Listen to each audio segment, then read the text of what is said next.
We've been talking about the cross, talking about the power in the cross, forgiveness that is there.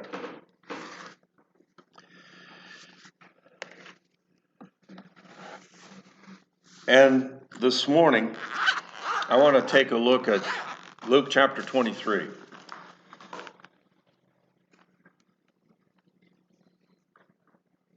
Just kind of bear with me here. And we're going to start at verse 32.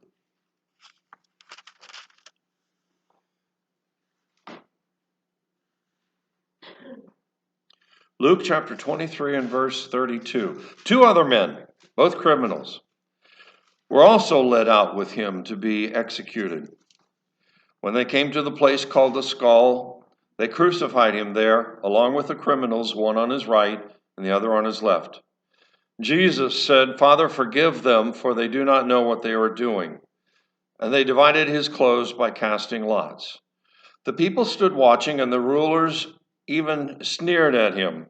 They said, "He saved others, let him save himself, if he is God's Messiah, the chosen one."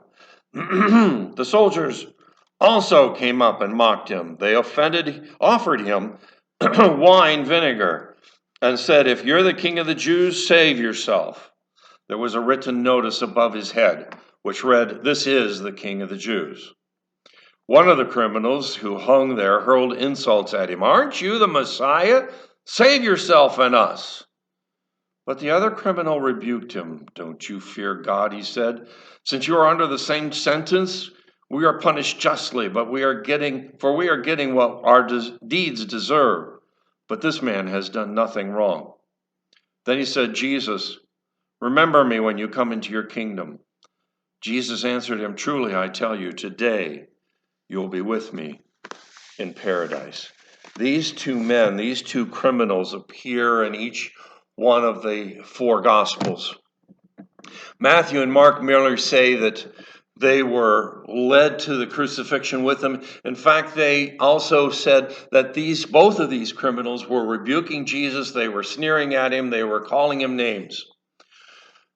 John's gospel, when you look at it, primarily he says that they were crucified with him, but he also relates the account in which the priests came to Pilate and said, we don't want these men hanging on the cross on the Sabbath. This was a Friday, and the Sabbath started at the evening for these people. And he said, "We want these people dead and taken off the cross. So break their legs." I told you last time, the breaking of the legs speeded up the death process. So they went to the crosses, and they broke the legs of the thieves, but they didn't touch Jesus because he was already dead. They pierced him in his side with a spear, but they knew that he was dead. But here in this account in Luke, we see something extra. Luke was a physician. He traveled with Paul to many places. Paul had problems with his eyes, and so undoubtedly Luke had to take care of him in that area. But also we know that Paul was beaten a number of times. There was one place where he was stoned and left for dead. Then, in fact, the disciples came and were weeping over his body. They thought he was gone, and he suddenly started to move. We don't know whether he really died or not, but he came back to life. He got up and started walking around. Luke was with him in these times. In fact, in Acts chapter 24 and verse 27, it says that one of the Paul was arrested because he was going to the Gentiles. Okay.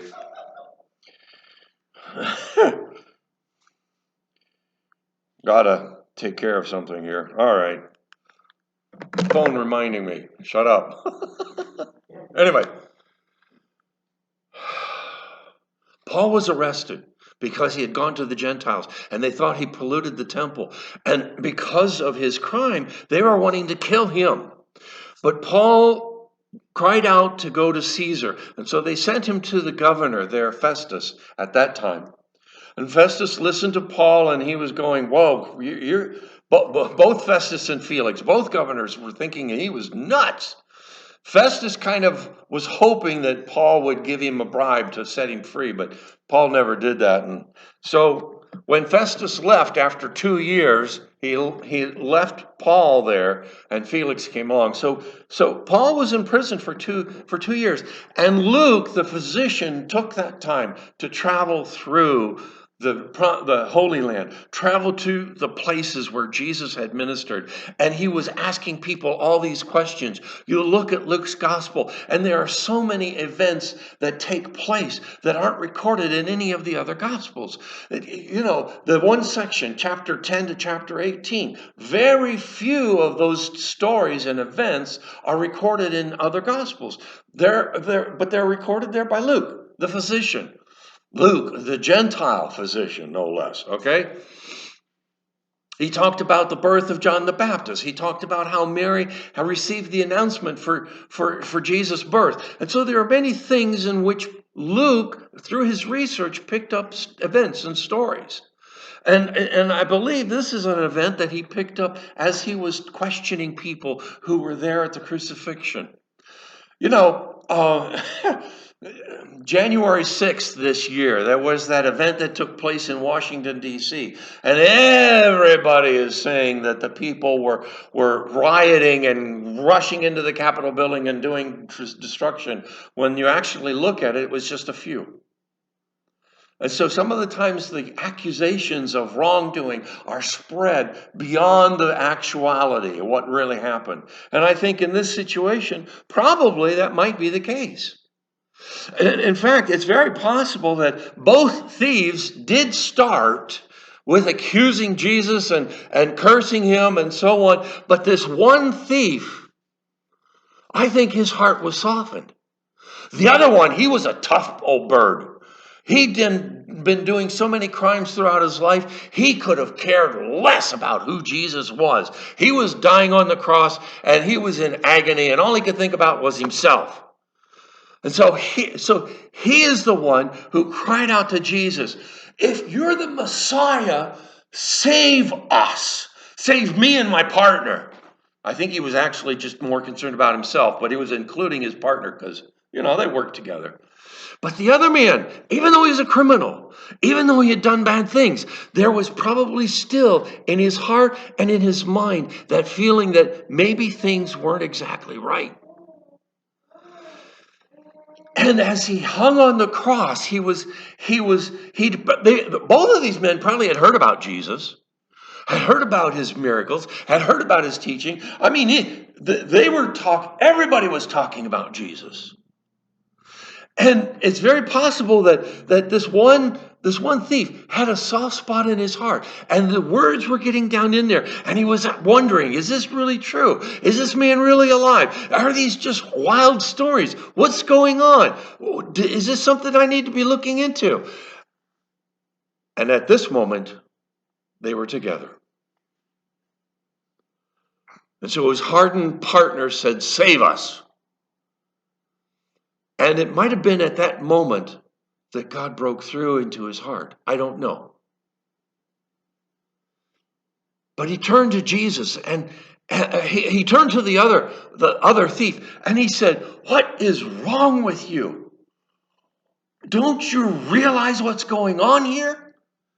You and I have done evil things. We deserve the punishment we're getting. This man has done nothing wrong. And all they're doing is they're persecuting him, and they're wanting to get rid of him.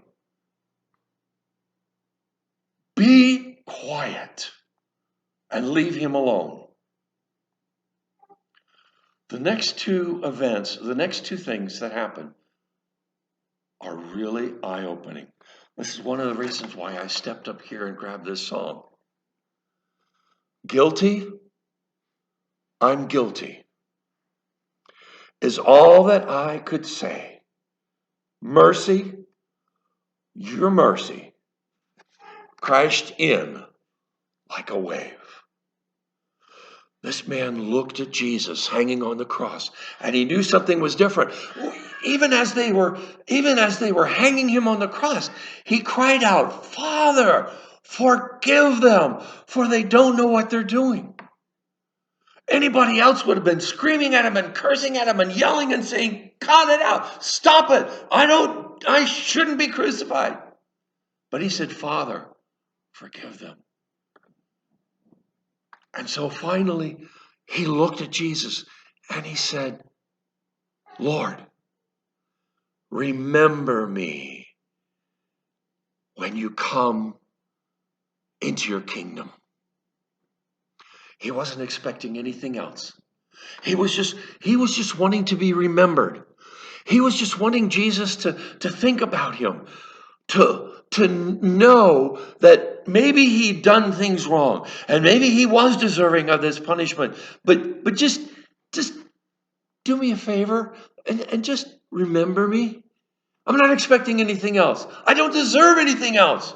I deserve this punishment. I deserve to go down to hell. I deserve all this. Remember me. What was Jesus' response? That is so powerful.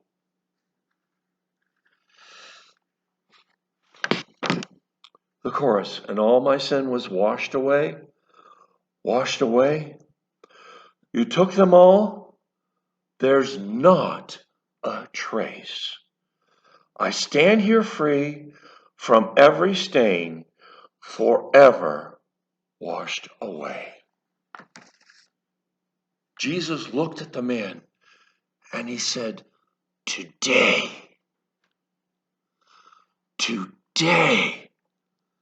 I'll remember you. Is that what he said? No. He said, today you will be with me in paradise. Jesus looked into the man's heart. He saw what was going on in his life. He knew that this man was guilty. He knew that this man had committed sin. He knew that you and I have been in the same boat. But God's mercy and grace was extended to this man. Today, you will be with me in paradise. And that's what he says to you and I. When we came to him and we opened up our hearts and lives, maybe we weren't thinking of all the stuff that we did, but Jesus knows them. Jesus knew it. He knew what this thief had done. And yet he said, today you'll be with me. All my sin was washed away. Spotless. Whiter than the snow. Your blood, oh, your blood covers me. I'm whole. That's what Jesus did on the cross. He covers you and I with his blood. He covers us with his blood, and he makes us whole, white as snow. When the snow first comes down, it is just blindingly white. I have some interesting situations with my eyes. And for me to be driving in a bright snow, it's a challenge. I'm starting to wear sunglasses, okay?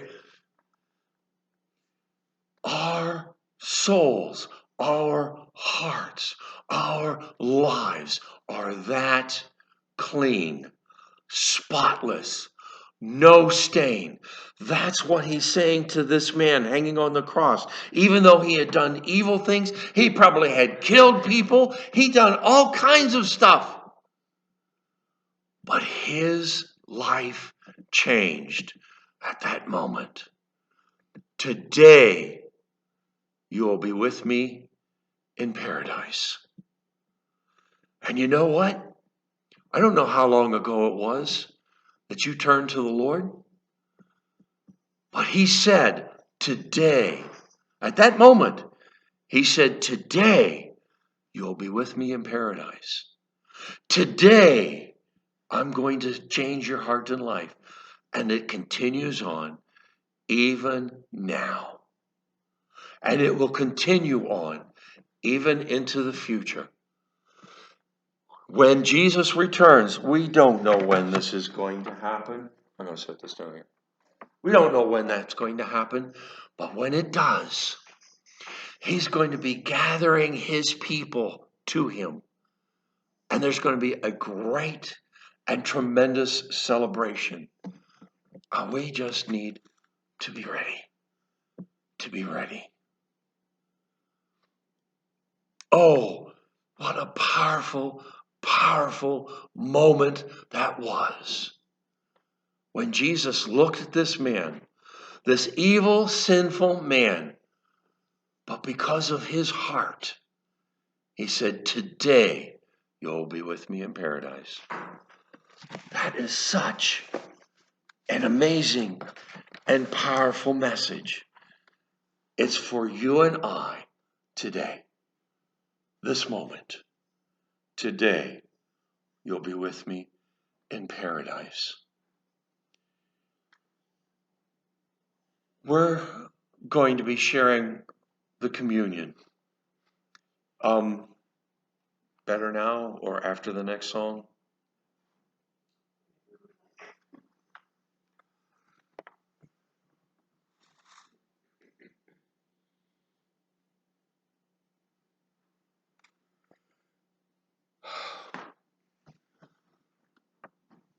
As Jesus hung on that cross,